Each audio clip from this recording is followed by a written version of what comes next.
بسم اللہ الرحمن الرحیم۔ آج سے تقریباً 2000 سال پہلے روم کے شہر افسوس میں ایک ظالم بادشاہ دقیانوس کی حکومت تھی۔ جو شخص بتوں کی پوجا نہ کرتا اسے قتل کروا دیتا۔ ایک دن ایمان والوں کے قتل کا منظر دیکھنے کے لیے چند نوجوان آئے۔ اللہ عز و جل نے ان کی آنکھوں سے پردے ہٹا دیے تو انہوں نے دیکھا جس مومن کو بھی قتل کیا جاتا فرشتے آسمان سے اترتے اس کی روح کو اپنے ساتھ لے جاتے۔ یہ ایمان افروز منظر دیکھ کر وہ سب نوجوان ایمان لے آئے۔ بادشاہ دقیانوس کو سفر پہ جاتے ہوئے اس بات کا علم ہوا تو اس نے انہیں 3 دن کی مہلت دی کہ میرے واپس آنے تک ایمان سے پھر جاؤ ورنہ تمہیں قتل کر دیا جائے گا۔ تیسرے دن یہ صاحب ایمان نوجوان کچھ مال لے کر رات کے وقت شہر سے رخصت ہوئے۔ راستے میں انہیں اپنے خاندان کی بکریاں چلانے والا ایک چرواہا ملا جسے انہوں نے اپنا ماجرا بیان کیا اور اسے بھی ایمان کی دعوت دی۔ چرواہے نے ایمان قبول کیا اور ان کے ساتھ شامل ہو گیا۔ چرواہے کا رکھوالی کرنے والا کتا بھی ساتھ چل پڑا۔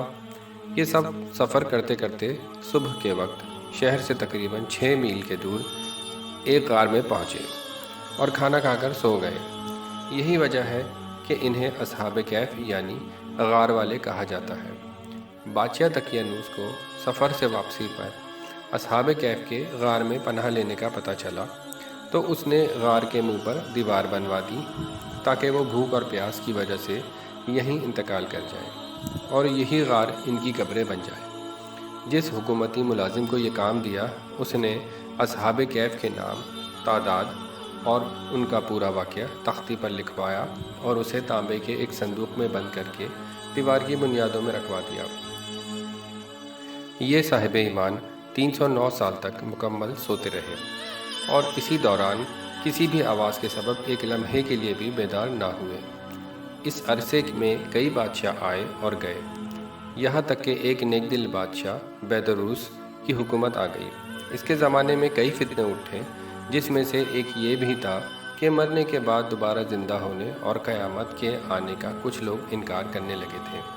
بیدروس نے یہ حالت دیکھ کر بارگاہ الہی میں فریاد کی کہ یا اللہ عز و جل کوئی ایسی نشانی ظاہر فرما دیجئے جس سے لوگ مرنے کے بعد دوبارہ زندہ ہونے اور قیامت کے آنے کا یقین کر لیں۔ چنانچہ اللہ عز و جل نے بادشاہ کی دعا یوں قبول فرمائی کہ ایک چرواہے نے اپنی بکریوں کے آرام کے لیے اس غار کو چنا اور لوگوں کے ساتھ مل کر غار کے منہ پر بنی دیوار کو گرا دیا۔ دیوار گرتے ہی ان لوگوں پر ایسی ہیبت طاری ہوئی کہ سب وہاں سے بھاگ کھڑے ہوئے۔ دیوار گرنے کے بعد اصحاب کہف بیدار ہو گئے۔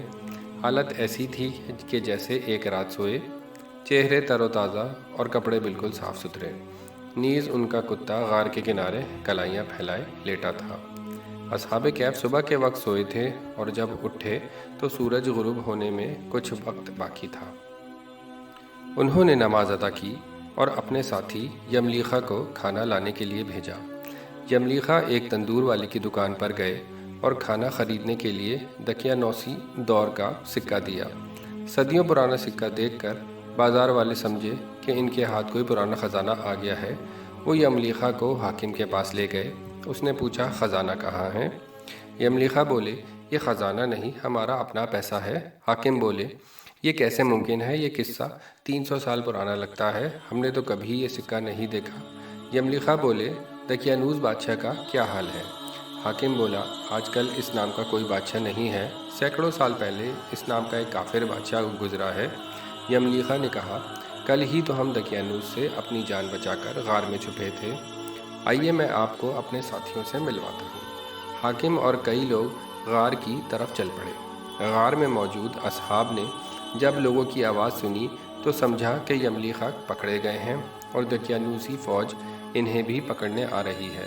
یملیخا نے غار میں پہنچ کر ساتھیوں کو ماجرا صاحب بتایا۔ حاکم نے غار کے کنارے صندوق دیکھا تو اسے کھلوایا، اندر سے تختی ملی جس پر اصحاب کہف کا حال لکھا تھا۔ حاکم نے یہ خبر بادشاہ بیدروس تک پہنچائی، وہ بھی آ گئے اور انہوں نے اصحاب کہف کا حال دیکھ کر سجدہ شکر ادا کیا کہ اللہ عز و جل نے مرنے کے بعد زندہ ہونے اور قیامت کا یقین دلانے کے لیے نشانی عطا فرمائی۔ ناظرین، ہمیں بھی اس بات پر پکا یقین ہونا چاہیے کہ اللہ تعالی ہمیں مرنے کے بعد دوبارہ زندہ فرمائیں گے اور اسی دن تمام لوگوں کی جزا اور سزا کا فیصلہ ہوگا۔ اللہ ہمیں بھی اپنے ایمان پر مکمل طور پہ کامل رہنے کی توفیق عطا فرمائے۔ شکریہ۔